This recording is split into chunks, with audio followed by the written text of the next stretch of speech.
So I just got back from Moriata testing the DPX2. So I'm selling this bike soon, or might be selling the bike soon. Got the new bike day coming up. And if the new bike's as good as I think it's going to be, I'm going to put this one up for sale. And I've just been pondering and going back and forth to see which shock I'm going to sell it with. So this is just a quick one to talk about the performance of this DPX2, which is what comes standard with the bike. Now, went back and forth for ages when I first got the bike, trying to find a good setup, and settled on something that was, at the time, really good, and it was all that I knew really. It was the best this bike had been, which is no token, 180 PSI, and rebound and compression to suit.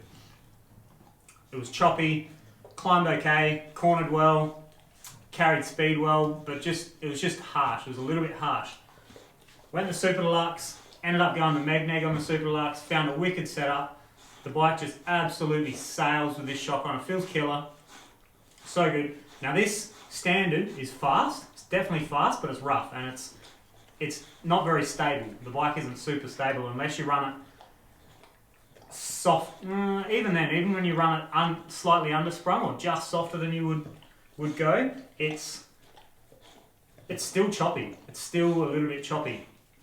So I wasn't too sure whether it's just shock is limited in performance, but I've been on bikes that have the DPX2 that have felt butter smooth. The Rocky Mountain Altitude, I think it was, that felt really, really smooth. Out the back, the Banshee Phantom had a DPX2, felt really good. The Giant Trance had a DPX2 that felt terrible, but I didn't spend enough time tuning, and maybe it was just down to that shock as well, and it was only 115mm of travel. So what I'm getting at anyway is I ended up going a coil, Marzocchi Bomber CR. This felt harsh as well. So oversprung was harsh, undersprung was harsh, right spring rate was harsh. I was ticking around, and because since the start of this and then to this, I'd spent a lot more time, like itchy nose, I've spent a lot more time on shocks, on namely the Float X2, with the high-speed compression adjustment and the high-speed rebound adjustment. And also these forks and some other forks with high and low-speed rebound and high and low-speed compression. So I started to develop a more intuitive feel of what the high-speed compression does and how a bike feels when it's over-damped with high-speed compression, or under-damped with high-speed compression as well, which is a characteristic that I'm familiar with. Now, I sent this away, got a lower compression tune. It comes mid-compression, mid-rebound. Don't think they touch the rebound, everything feels the same. To be honest, the low-speed compression feels more or less the same. I'm running the same amount of clicks, but that high-speed stuff, when I'm hauling, it's way smoother. It's way smoother. So the change in the compression tune really changed the shock. Now, going back out today and yesterday on the DPX2, I've honed in that it's the exact same problem. So I'm running pretty much open compression, and as I dial compression on, I can get a better low-speed cornering platform and a steady, stable base from more compression. Taking the compression off kills that stability a little bit, but not too much. A little bit, but not too much, definitely.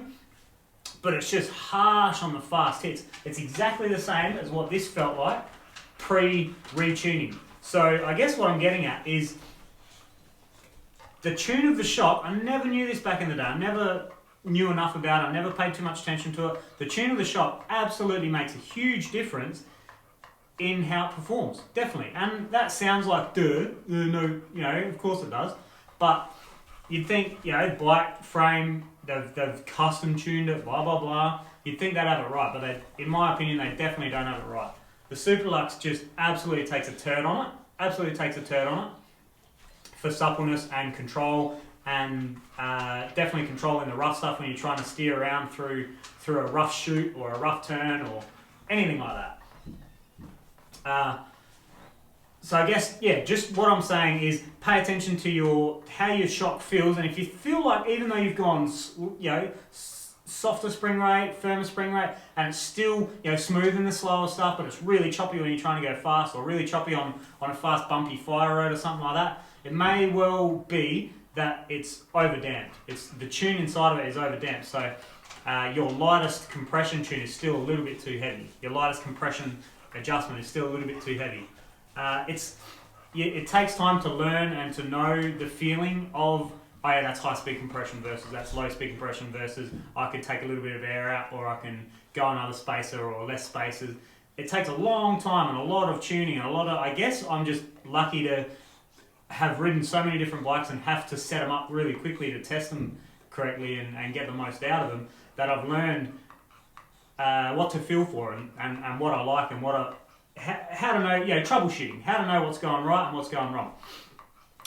So I've narrowed it down. If you've got a Transition Patrol or any bike with a DPX2, have a look at the tune on it. You just go to the Ride Fox and you type in your custom ID, which is on here. This is almost peeled off, but I've taken the can on and off that many times. Look it up, suss it out, see what the tune is, and if you don't understand the lingo on that little thing, there's just letters and whatever, ring your local Fox dealer. They'll be able to get some information for you and let you know what the tune is and whether you can go lighter or whatnot. But I think that this is most certainly too heavy, and I wish I knew this before. I would have sent it away and got a lighter tune, just as I did with the Bomber. Because I reckon it would be a good shock. It's got a big negative air chamber, so it's got the potential to be a really smooth suspension spring. It's got quite a small positive air chamber versus the negative, which makes for a kind of inhibited. It's a little harder to tune, but not really. Not really. It's you can definitely find a sweet spot. But I just wish I knew that before. I wish I came to that conclusion that it was a high speed compression.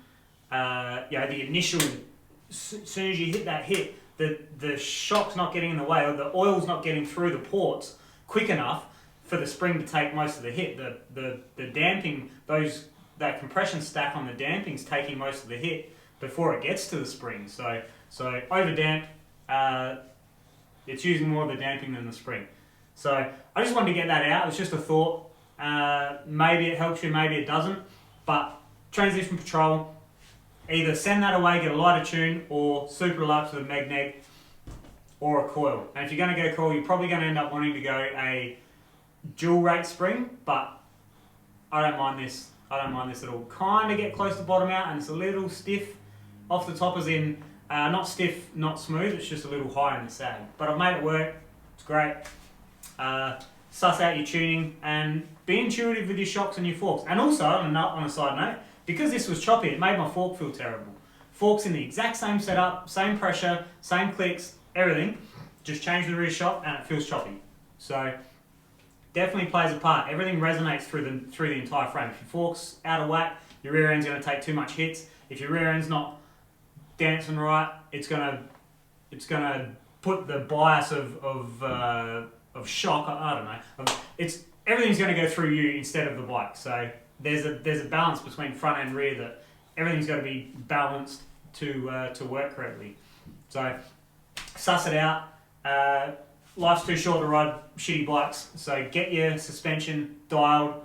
I'm always open to questions and trying to field, problem solving with your setup. So hit me up Instagram or obviously in the comments, and we'll see what we can do.